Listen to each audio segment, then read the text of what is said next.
she has a California icon there with her tonight. Yes, I'm joined by civil rights icon Dolores Huerta. Dolores, thank you so much for taking a quick second to speak with us. What brings you out to Xavier Becerra's campaign event tonight, and why did you feel it was so important to be here? Well, I felt that I had to be here with the rest of many of our Latino leaders and labor leaders and women leaders because we're so excited about the possibility that Xavier is going to be someone we can vote for in November to become our next governor. You have worked with Becerra closely.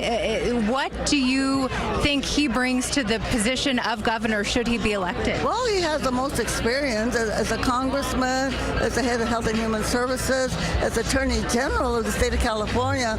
I mean, none of the candidates even match him in terms of the experience that they have in governing. And so I think we're very, very fortunate that he made the decision to run for governor.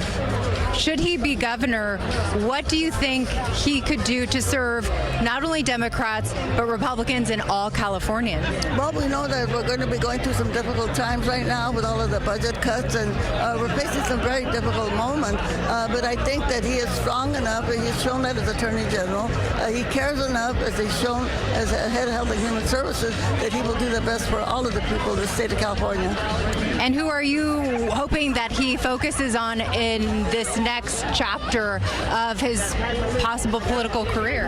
Well, we know that there have been a lot of budget cuts, and a lot of people are going to be struggling in terms of even getting the food and the medical services that they need. So it's not going to be an easy job. It's going to be a very, very hard job for him to do.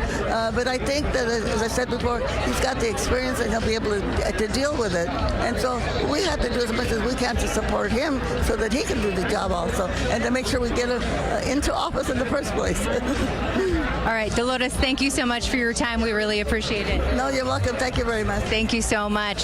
So yeah, we're here at La Plaza de Cultura y Artes here in downtown Los Angeles. Supporters say that Becerra has that experience that statewide and county and outside of California, across the country, has that name recognition.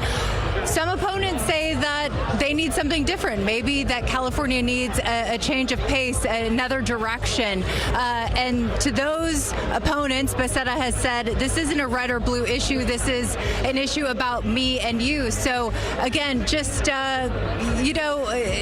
getting the pulse from the crowd here, it's a very upbeat night. They're feeling very confident. Of course, we know he has been leading in the polls.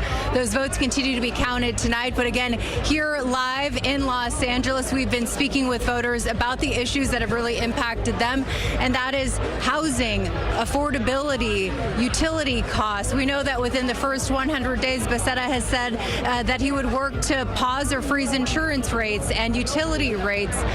So those are just some of the things that he has campaigned on. Also, health care and public safety. Those are some of the issues that he has said are really important to him as he moves forward in his campaign. So again, just some of the things that people here have said that is really important to them. We have been speaking with voters across the city of Los Angeles since we got here yesterday about what they think, about what they need and what they're focusing on. And here's what they had to say, if we could pull up that sound.